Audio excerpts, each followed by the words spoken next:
કેમ છે બધાને? જય શ્રી કૃષ્ણ, જય સિયારામ.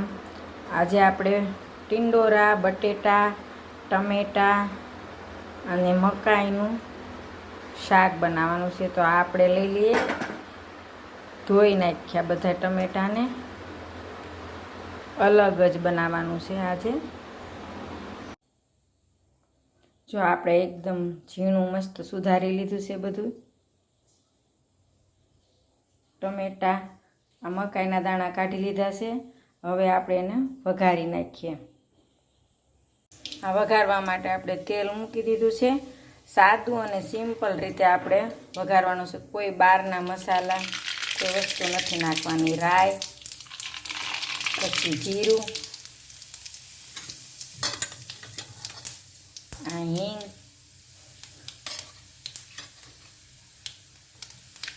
હળદર નાખી અને આપણે વઘારી લઈશું.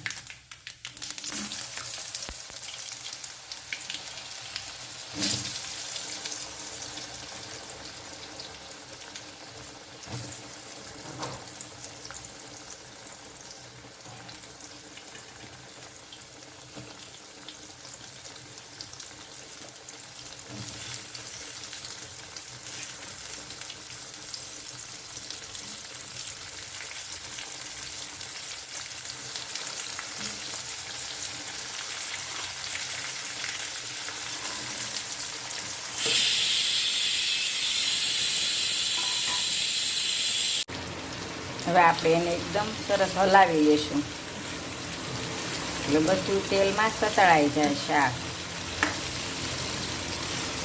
હલાવી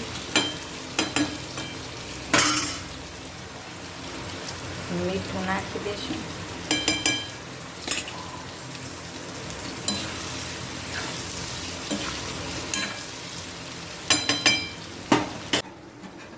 જો આ આપણે તેલમાં એકદમ મસ્ત સતળાઈ ગયું શાક. પાણી નહીં નાખવાનું, પાણી વગર. હવે આને છે ને થોડીક ઉતારવાની વાર છે ને, તો આપણે ટમેટા નાખી દઈએ, એટલે ટમેટા થોડાક સતળાઈ જાય, ચડી જાય તો સરસ લાગે. ટમેટાનો ખાટો સ્વાદ આવે અંદર.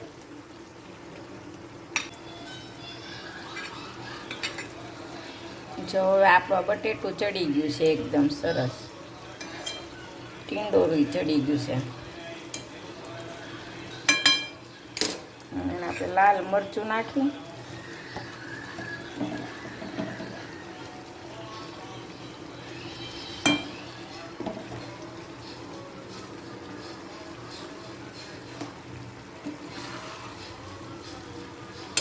હલાવી લઈશું.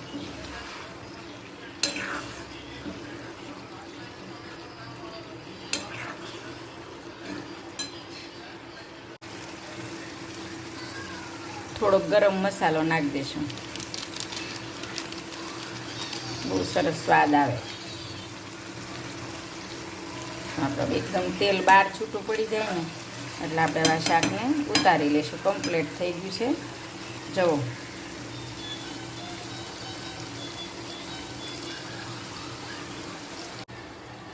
થોડું ધાણા જીરું પાવડર પણ નાખી દઈએ.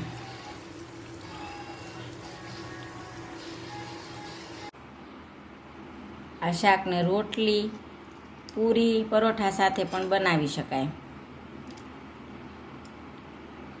મેં રોટલી સાથે બનાવ્યું છે. તો ફરી મળીશું બીજા લોગમાં. જય માતાજી, જય શ્રી કૃષ્ણ બધાને.